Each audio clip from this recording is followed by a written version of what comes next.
За өнөөдөр ямар ч үсэн ингэж шинэ ерөнхий сайдаа бид нэр ухтаж авах юм шиг байна. Нэгэнт томилогдож байгаа бол бас хэдэн асуулт бас хэдэн захиас байна. Нэгдүгээрт хэдийгээр ерөнхийлөгч их хурлын чуулганы хуралдаанд орж ирж үндсэн хуулийн өөрчлөлт байхгүй гэдэг талаар мэдээлэл өгсөн боловч ерөөсөө эргэлзээ тайлхдахгүй байна. Зандчтай дарга маш тодорхой хариулаад өгөөч. Одоо танай засгийн газраас энэ хугацаанд бүр ихээр хэрэгжүүлж явах хугацаанд ямар нэг байдлаар засаглалын хэлбэрийг солих талаар ард нийтийн санал асуулгыг оруулж ирэх үү? Тодорхой хариулт. Хоёрдугаарт энэ олон улсын байгууллагуудын төсөөлийн индексээр энэ арчлалын индекс, хэвлэлийн эрхчлөөний индекс ингээ унаад байгааг голлох шалтгааныг та яг юу гэж үзэж байна? Голлох шалтгаан. Гуравдугаарт сая үндэсний статистикийн хорооны статистик тоонуудыг хараа байж л Монголын одоо айлуудын, айл өрхүүдийн дундаж орлого 1.8 сая төгрөг, дундаж зардлангамаас 1.8 сая төгрөг. Өөрөөр хэлэх юм бол энэ тоог харах юм бол нэг талдаа орлого маш өндөр байна, нөгөө талдаа доор байгаа нь бүр доордсон байна. Өөрөөр хэлэх юм бол та яг энэ тоог харах юм бол яг тэг цэг дээрээс одоо эхэлж байна. Энэ өрхийн орлого, энэ зарлагын харьцаа таны энэ ажиллаж явах үед хэрхэн өөрчлөгдөх вэ? Яаж сайжрах вэ? Жоо хэмжигдэх нэгжтэй хэдүүлээ нэг ярилцъя гэж бодоод. Одоо эдгээр томилогдож байгаа ч гэсэн тодорхой хариулт энэ дээр хэлж таны үед хэд болох вэ? За энэ валютын ханш инфляц гэдэг нэргүй одоо ийм нэргүй татварт үнэхээр дарлуулж байгаа. Энэ бол нөгөө нэг өнгөрсөн удаагийн засгийн газрыг авч хэрэгжүүлж исэн буруу алдаатай бодлогуудыг л үрдүн баахан мөнгө нийлүүлэлтүүд бахан буруу шийдвэрүүдтэй холбоотой. Тэгэхээр энэ инфляцийг хэрхэн барих юм? Валютын ханшаа тогтоон байрш яг дийлэх үү? Чадах уу? Өрхийн амжиргаатай холбоотой энэ ажлын байр шүү дээ. Одоо өрхийн орлого гэдэг чинь ерөөсөө ажлын байрыг яаж нэмэгдүүлэх юм? Энэ цалин орлоготой байхад нь яаж ер нь яг анхаарах юм? Бодиттой ингээд нэг ажлуудыг та хийлээд өгөөч. Та одоо томилогдож байгаа хүний хувьд. Төрийн өмчийг хөгжлөнө гэж хэлж байна. 50% гэж хэлж байна. Хаанаас эхлэх юм? Яг хаанаас? Танд одоо бодол байгаа бох 50% гэж хэлж гин гэдэг бол нэгэнд зорилго төлөвлөгөө нь бол гарцсан байгаа гэж бодож. За ингээд сүүлд нь одоо энэ ухаан удагтай холбоотой сүүлийн үед яригадаад байгаа энэ 2007 оны гарсан их хурлын тогтоолыг ерөөсөө биелүүлээгүйгээс болсон л асуудал юм байлээ засгийн газар нь. Энэ дээр яг ямар байр суурьтай байгаа вэ? Тэгвэл буруу ойлголтууд яваад байна. Хэдэн гишүүд хамгаалаад байгаа юм шиг. Ер нь энэ парламент баялагийг эзэмшигчдийг хамгаалаад байгаа юм шиг ойлголт. Энийг зарлуулаад өгч. За зандан читэр дарга хариулт өгье. За нэгдүгээрт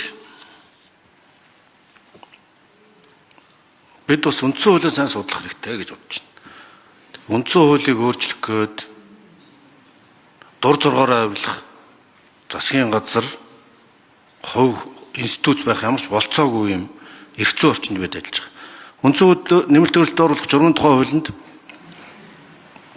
төрийн бүх эрх мэдэл ард түмнээс их сурвалжтай учраас ард түмний санал санаачлахгүйгээр аль эсвэл дур зоргын шинж чанартаагаар нэг нам нэг хэсэг бүлэг хүмүүс үндсэн хуулинд нэмэлт өөрчлөлт оруулах боломжгүй.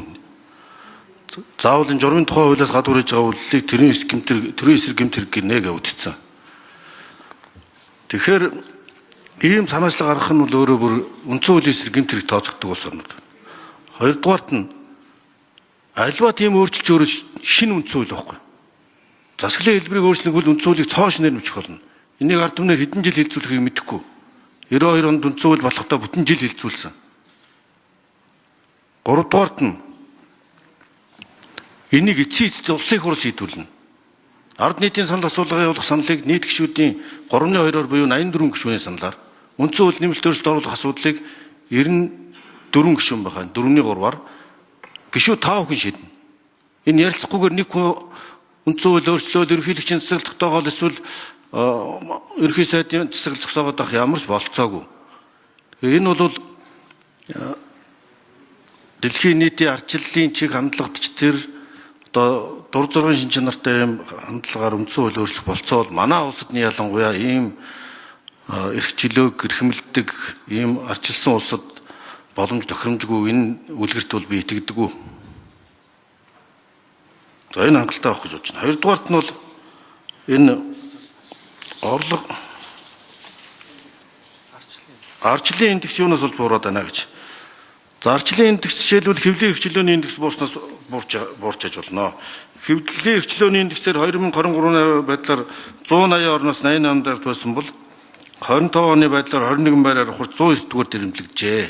Та хэвлэлийн хэвлэл мэдээлэлд байгаа өнөөдөр мөнгөний оролцоо. Хэвлэл мэдээллийн салбарт байгаа өнөөдрийн одоо улс төрчдийн оролцоог.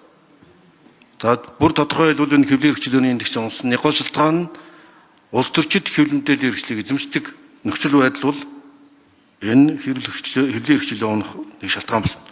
Хоёрдугаарт нь сонгуулийн шударга байдал байна. Эрхчлөөний индексүүд байна. Авилгалын төсөөллийн индексүүд байна. Энэ бүх асуудлууд дотор шалгуур үзүүлэлтүүдтэй. Энэ болгон дээр анхаарч ажиллаж ээж бид энэ индексээ сайжруулах болцоотой.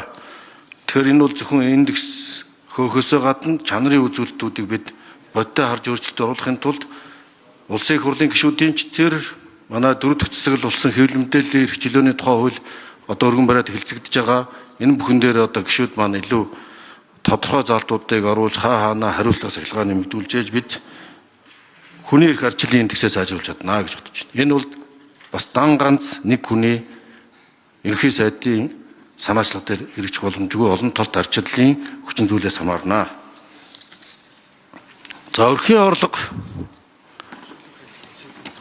ер нь тэгш бус байдлыг бууруулах өрхийн орлогыг нэмэгдүүлэхийн тулд бол нэгдүгээр макро эдийн засгийн доктортой байдлыг хангах буюу инфляцийг бууруулах шаардлагатай. Инфляц байнга өсөд байхаар энгийн иргэдэл хамгийн хачаал бий болгодог. Энэ инфляцийн цоо шалтгаан төлбөрийн тэнцэл байдаг. Төлбөрийн тэнцэл импортын хэм аваад агтсан валютын аншиг өсгөн, валютын анш өсгөрөө импортын инфляцаа өдөөнө. За ийм учраас энэ бизнесийн орчин хөдөлмөр эрхлэлтийг дэмжих ийм бодлого шаардлагатай. Ингэж ижил бид доктортой өрхийн бодит орлогыг нэмж чадна. Тэгэхгүй бол өрхийн зардал орлогоосоо илүү буюу нийт өрхийн 69% зээлтэй байна. Цалингийн зээлээс ахуулаад орон сууцны зээл хүртэл 69% зээлтэй байна. Энэ өнөөдрийн бодит байдал. Ийм учраас энийг өөрчилж тодорхой одоо энэ ажил эрхлэлт хөдөлмөрийн үнэлэмжийг сайжруулах, татварын реформ хийх, нэмэгдсэн өртгийн албан татварыг реформ болон энэ цагц реформуудыг хийх нь энэтэй уялдаж хэрэгжих ёстой гэж бодож байгаа. Үндэсний үйлдвэрлэлийг дэмжих асуудал. Суур үндэс нь бол одоо бүх үндэсний үйлдвэрлэлийг дэмжиж ажлын байр бий болно. Баялаг нэмэн өртөг бүтээгдэн энийгээ дагаад одоо өрхийн орлого нэмэгдэх. Ийм чиг хандлагатай. Тэгээ ажил өгөөдлийг бууруулахын тулд эхний алхам бол